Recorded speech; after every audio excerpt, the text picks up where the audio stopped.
We wrap up our draft coverage of linebackers by taking a look at some day two diamonds. I'm Phil Milani alongside Eric Dalala. Eric, day two diamonds for the linebacking position. Let's start with Zach Bond out of Wisconsin. Yeah, and Phil, right off the bat, we start with a guy who, kind of on that edge of first round, second round talent. And he's someone you're going to have to project with because he mainly rushed a passer in college. And now he's a guy that's going to have to play off the ball, play that inside linebacker position at the next level. And so it's a little bit of a guessing game what he's going to be able to do. But, he's a guy, Phil, I think that if you draft him, he's probably going to be able to provide some pass rush and then maybe pick up the rest of it as he goes along. We saw the Broncos experiment with that a little bit with Justin Hollins last year, who kind of transitioned between that outside linebacker, inside linebacker position. Could be a similar type deal here with Bond. Yeah, good comparison there, Eric. He had 12 and a half sacks last season for Wisconsin. He played quarterback and defensive end in high school and didn't pick up a Division I scholarship offer until pretty late in the game. So he turned into a first-team All-American, was also selected first-team All-Big Ten, as was our next linebacker. That's Malik Harrison out of Ohio State. Yeah, this guy, Phil, if you want somebody who can stop the run, Malik Harrison might be your guy. Tons of tackles, was in there at the line of scrimmage all the time. He can cover, but once you get down here a little bit, Phil, that's where, you're not dealing with the same level of athleticism that a Patrick Queen has, that a Kenneth Murray has. And so that's where, maybe there's some trade-offs. And so seeing if this guy is going to be able to cover, that's probably the big deal because we know he can stop the run and he does have the frame you want. It's just, does that athleticism, does that ability to cover match up with that? 6'2", 247, definitely has a nose for the football, but probably just a two-down linebacker because of his limitations in being able to cover a tight end or, running back out of the backfield.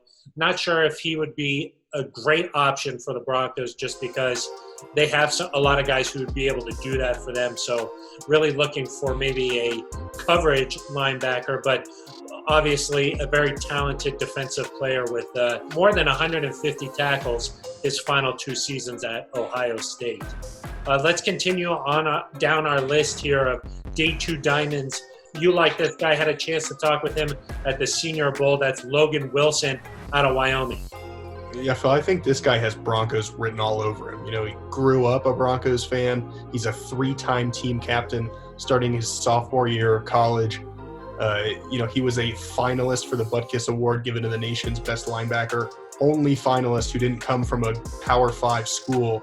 So that kind of shows you the type of player he is. Just, seems like a really solid kid.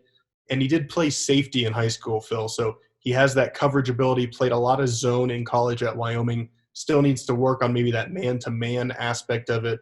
But Vic Fangio plays a lot of zone defense, so he might fit in nicely and could be a good find there in the third round. Has played a lot of football, Eric, 421 career tackles. So he's been on the field a lot. And I believe he also played wide receiver in high school too. So that gives you an idea of the body type. Very athletic and could be a good find for the Broncos. A local kid too. So maybe him and Dalton Reisner and Phil Lindsay could all go hang out together at Casa Bonita or something. That could be nice. I think Casper, Wyoming, though, that is not just down the road. No, I think that's farther than Wiggins. That is farther than Wiggins, yes, of course. Let's wrap up our day two diamonds with a look at a linebacker out of Oregon, and that is Troy Dye. Yeah, Phil, he led the Ducks in tackles 3 years in a row. Again, kind of that run stopper. There are concerns about him being able to play in coverage, and so again, might be that kind of two-down linebacker. And at this point, maybe you're drafting a guy for depth to help out, there with Todd Davis and Alexander Johnson. In this case, they'd probably remain the starters, and Dye would fill in maybe one of those reserve spots, be a good special teams player. But he's a guy that, again, he has those tackle numbers. He's tough. He played the end of the season last year with a club on his hand.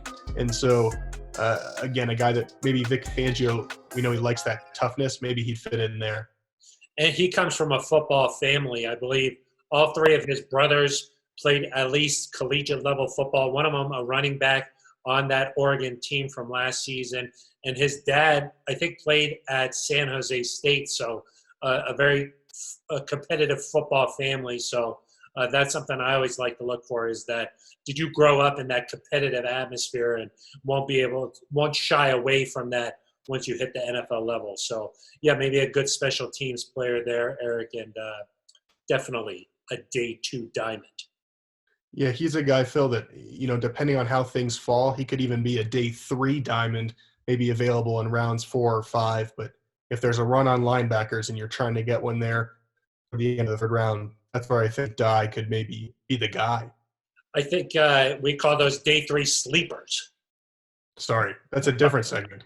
And Dye could be the guy. That's the headline right now. I could see it. You like that? You like that? I like it a lot. For now, though, we'll keep him in this category, and that's been our look at day 2 diamonds. For Eric Dalala, I'm Phil Moore.